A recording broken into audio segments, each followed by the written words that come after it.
제목 진심의 가격 7,500억의 비밀. 제1장 빗속의 구두와 낡은 파카. 여러분은 누군가를 판단할 때 무엇을 먼저 보시나요? 잘 닦인 구두, 명품 시계, 아니면 그 사람의 등 뒤에 버티고 선 배경인가요? 여기 평생을 그 껍데기만 보고 살아온 한 남자가 있습니다. 그리고 그 남자의 견고한 성벽을 단 한 문장으로 무너뜨린 한 여자가 있죠. 서울 한복판 하늘을 찌를 듯 솟아오른 윤강호 회장의 집무실. 67의 강호는 통유리창 너머로 쏟아지는 폭우를 내려다보고 있었습니다. 그의 인생은 저 유리창처럼 매끈하고 차가웠죠. 국내 최대 건설 그룹을 일궈낸 카리스마. 하지만 그 차가운 가슴 한구석엔 45년 전의 흉터가 남아 있습니다. 강호 씨, 우리 형편이 이래도 마음만은 가난해지지 말아요. 가난했지만 빗속에서도 환하게 웃던 첫사랑 지민. 하지만 강호는 가문의 체면을 위해 그녀를 버렸습니다. 낡은 원룸에 그녀를 홀로 남겨두고 돌아서던 날, 강호의 심장은 얼어붙었습니다. 그 후로 강호에게 결혼이란 비즈니스였고 가족이란 가문의 격을 지키는 장치일 뿐이었죠. 똑똑. 문이 열리고 아들 도연이 들어옵니다. 도연의 눈빛엔 평소와 다른 결의가 서려 있었죠. 아버지, 결혼하고 싶은 여자가 있습니다. 이서윤이라고. 은행 대리입니다. 강호의 눈썹이 꿈틀거립니다. 배경은, 가문은, 도연의 입에서 나온 대답은 강호의 이성을 끊어놓기에 충분했습니다. 보육원 출신입니다. 부모님은 안 계시지만 누구보다 단단한 사람입니다. 정적이 흐릅니다. 1초, 2초, 3초. 강호의 손가락이 책상을 규칙적으로 두드립니다. 탁, 탁, 탁. 보육원. 도연아, 내가 지금 우리 가문의 무게를 잊은 모양이구나. 배경 없는 여자를 며느리로. 절대 안 된다. 강호의 고함이 집무실을 울립니다. 하지만 도연은 물러서지 않았죠. 오히려 아버지가 평생 숨겨온 고독을 정면으로 찔렀습니다. 전 아버지처럼 살고 싶지 않습니다. 껍데기만 화려한 궁궐에서 혼자 밥 먹고 혼자 잠드는 그 외로운 삶 말입니다. 도연이 나간 뒤 강호는 들끓는 분노를 사기며 창밖을 봤습니다. 건물 1층 은행 입구 근처. 폭우가 쏟아지는 거리에서 소란이 일어납니다. 한 노인이 빗길에 미끄러져 쓰러진 것이죠. 사람들은 젖을까봐 멀찍이 돌아가는데 유니폼 차림의 한 여자가 망설임 없이 빗속으로 뛰어듭니다. 무릎을 꿇고 노인을 살피는 여자. 그녀의 유니폼 위로 빗물이 쏟아지지만 아랑곳하지 않습니다. 그때 지점장으로 보이는 남자가 나와 소리를 지르죠. 이대리, 손님들 기다리는데 체면 없이 뭐 하는 거야? 당장 들어와. 그때였습니다. 여자가 고개를 들어 지점장을 똑바로 바라보며 외칩니다. 지점장님, 지금은 체면이 아니라 생명이에요. 이미지가 사람 목숨보다 중요합니까? 강호의 심장이 쿵 하고 내려앉습니다. 45년 전 빗속에서 지민이 했던 말과 토시 하나 틀리지 않은 그 외침. 강호는 홀린 듯 서랍 속 서윤의 사진을 꺼내봅니다. 사진 속 서윤이 환하게 웃고 있습니다. 강호는 결심했습니다. 이 여자가 정말 지민처럼 선한 것인지 아니면 아들을 꼬드기기 위한 연기인지 직접 확인해야겠다고요. 그는 평생 입지 않던 서랍 깊숙이 처박아둔 낡은 파카를 꺼내 입습니다. 5천만 원짜리 시계를 풀고 해진 운동화를 신습니다. 거울 앞에는 재벌 회장이 아닌 당장이라도 쫓겨날 듯한 초라한 노인이 서 있습니다. 강호는 나지막이 중얼거립니다. 자, 이래도 나를 사람으로 대할 테냐? 이서윤. 제2장 번호표 347번. 초라한 불청객. 지하철역에서 풍기는 눅눅한 냄새. 딱딱한 플라스틱 의자. 강호에게는 30년 만에 느껴보는 낯선 현실이었습니다. 사람들은 낡은 파카를 입은 강호를 슬금슬금 피했습니다. 강호는 쓰게 웃었죠. 그래, 이게 세상이지. 껍데기가 없으면 투명인간 취급을 받는 것. 강호는 서윤이 근무하는 대한은행 강남 지점으로 들어섰습니다. 세련된 인테리어와 냉방이 잘 된 공기. 강호의 초라한 행색은 그곳에서 단연튀었습니다. 번호표를 뽑고 기다리는 동안 강호는 다른 직원들의 태도를 살폈습니다. 젊은 김대리라는 직원은 강호를 위아래로 훑더니 인상을 찌푸리며 동료와 속삭입니다. 아, 하필 내 차례에 저런 노숙자가 오면 어쩌지. 냄새날 것 같아. 드디어 벨이 울립니다. 띵동. 347번 손님, 이번 창구로 오세요. 서윤의 목소리였습니다. 강호는 일부러 허리를 더 구부정하게 숙이고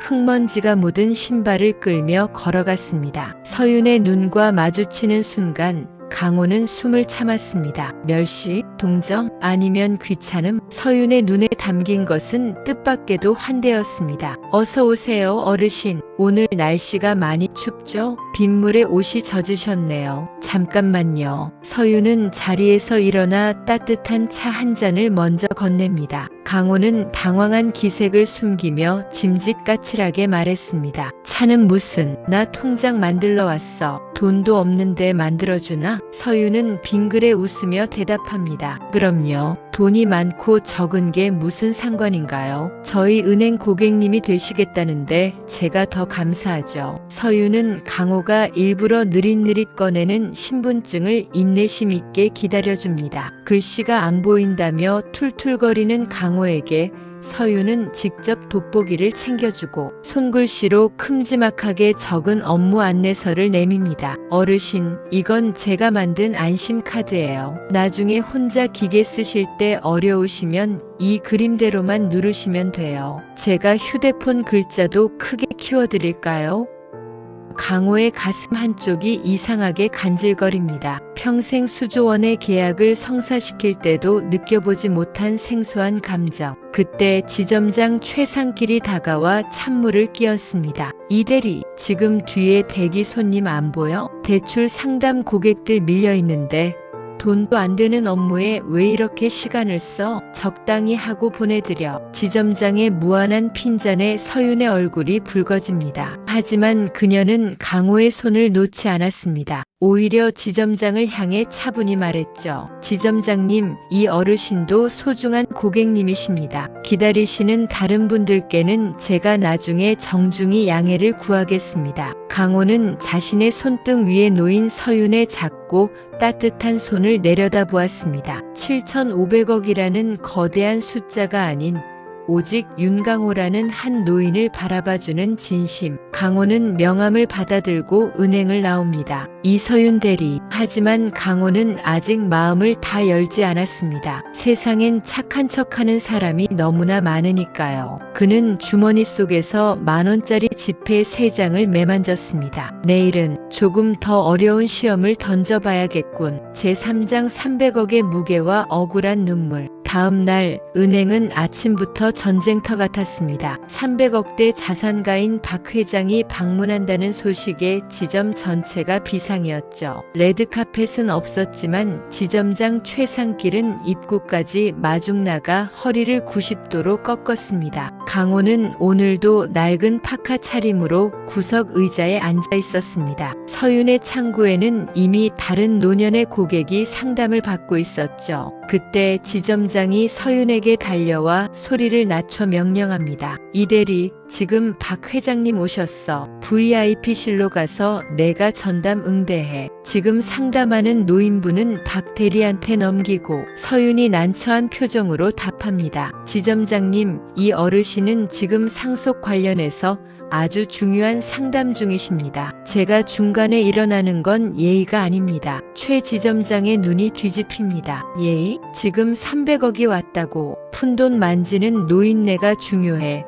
박 회장님이 중요해. 당장 일어나. 지점장님, 돈의 액수가 고객의 우선순위를 정할 순 없습니다. 제겐 먼저 오신 이분이 가장 귀한 손님입니다. 결국 지점장은 씩씩거리며 박 대리를 VIP실로 보냈습니다. 강호는 멀리서 그 광경을 지켜보며 숨을 죽였습니다. 저 아이는 지금 제 목줄을 걸고 원칙을 지키고 있구나. 하지만 비극은 예상치 못한 곳에서 터졌습니다. 오후 늦게 VIP실에서 고성이 터져나왔습니다. 박 회장의 계좌에서 수수료 누락 사고가 발생한 것이죠. 사실은 지점장이 실적을 서두르다 최종 승인을 잘못 누른 시스템 오류였습니다. 하지만 지점장은 하얗게 질린 얼굴로 서윤을 지목했습니다.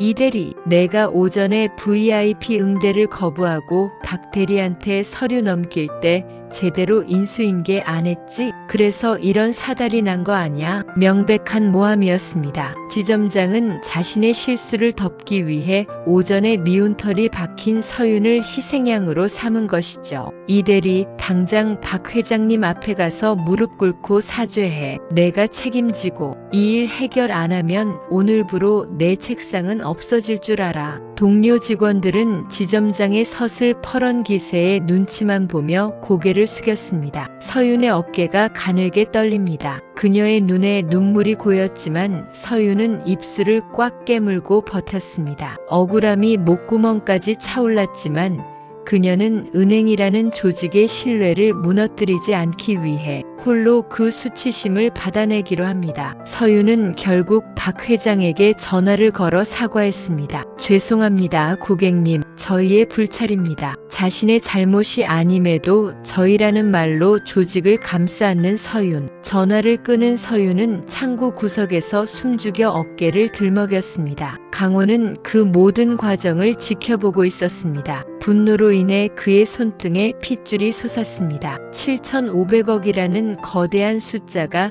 그의 머릿속에서 요동쳤습니다.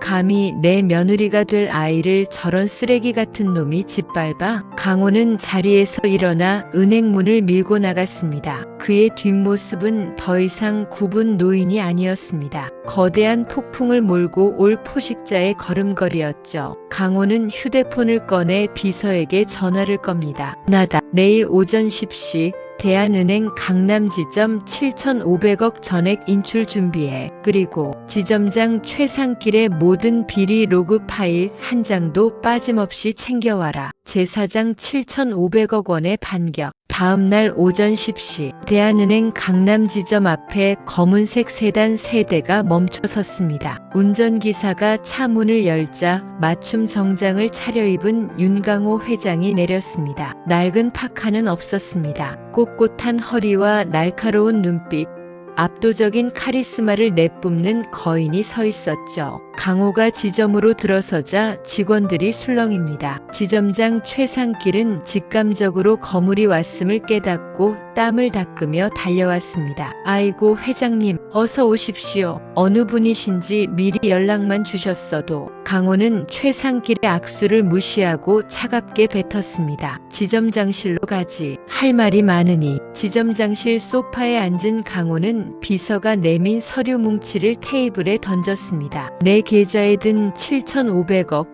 오늘부로 전액 인출하겠네. 다른 은행으로 옮길 생각이야. 최상길의 얼굴이 흑빛이 되었습니다.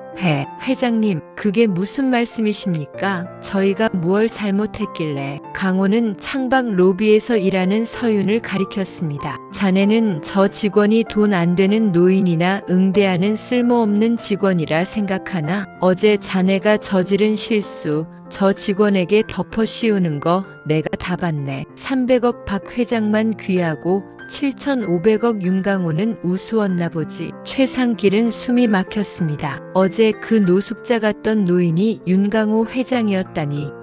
회장님, 그게 아니라 오해가. 오해? 자네가 서윤 대리에게 무릎 꿇고 사과하라고 협박한 녹취록까지 여기 있네. 자네의 무능과 비리, 본사에 넘기기 전에 지금 당장 로비로 나가서 사과하게. 강호는 지점장실 문을 박차고 나갔습니다. 모든 직원이 보는 앞에서 강호는 서윤의 창구 앞에 섰습니다. 서윤은 멍하니 강호를 바라봤습니다.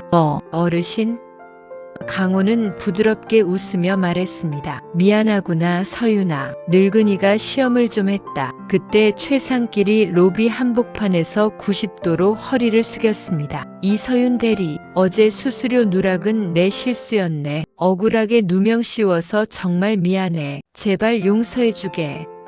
로비는 정적에 휩싸였고 곧이어 동료들의 박수가 터져 나왔습니다. 서윤의 눈에서 안도의 눈물이 터졌습니다. 하지만 그녀는 여전히 강호가 도연의 아버지라는 사실은 꿈에도 몰랐죠. 강호는 서윤의 손을 꼭 잡았습니다. 서윤 대리, 자네의 진심이 이 은행을 지켰네. 고맙네. 강호는 은행을 나서며 도연에게 메시지를 보냅니다. 도연아, 상견례 날짜 잡아라. 최고의 며느리를 얻었구나. 제오장 마음이 흐르는 가문. 상견례 날 한남동의 정갈한 한정식집. 서윤은 긴장한 채 도연의 손을 잡고 앉아 있었습니다. 문이 열리고 도연의 아버지가 들어서는 순간 서윤은 자지러질 듯 놀라 자리에서 일어났습니다. 아, 어르신? 아니, 회장님? 강호는 인자한 미소를 지으며 서윤의 맞은편에 앉았습니다. 오늘은 회장이 아니라 도연이의 아버지로 왔다. 서윤아, 많이 놀랐지? 강호는 품 안에서 낡은 안심카드 한 장을 꺼냈습니다. 서윤이 직접 만들어준 그 종이었습니다. 나는 평생 돈의 액수로 사람의 무게를 쟀다. 배경이 없으면 가짜라고 믿었지. 하지만 너를 보며 깨달았다. 진짜 가문은 피가 아니라 타인을 대하는 그 따뜻한 마음에서 시작된다는 걸 말이다. 내 비겁한 과거를 일깨워줘서 고맙구나. 강호는 서윤에게 고가의 보석 대신 작은 열쇠 하나를 건넸습니다. 45년 전 지민을 지키지 못했던 그 시절의 상처를 치유하듯 강호가 지민의 이름으로 세운 보육원 재단의 운영권을 서윤에게 맡긴 것이죠. 내가 받은 그 상처들, 이제 내가 가진 그 예쁜 진심으로 다른 아이들의 상처를 닦아주며 살렴. 그게 우리 가문의 새로운 격이 될 거다. 서윤의 눈에서 투명한 눈물이 툭 떨어졌습니다. 도연은 그런 서윤의 어깨를 감싸 안았고 강호는 처음으로 아들의 눈을 보며 편안하게 웃었습니다. 차갑기만 했던 윤강호 회장의 저택에 드디어 봄바람이 불기 시작했습니다. 돈으로 산 명성이 아닌 한 사람의 진심이 일궈낸 기적이었죠. 7,500억보다 귀한 가치, 그것은 바로 우리 마음속에 숨겨진 사람에 대한 예의가 아닐까요? 오늘 이야기 어떠셨나요? 겉모습에 가려진 진짜 보석을 알아보는 눈, 우리에게도 꼭 필요한 순간입니다. 여러분의 오늘도 진심으로 빛나길 바랍니다. 지금까지 꿈빛 이야기였습니다. 감사합니다.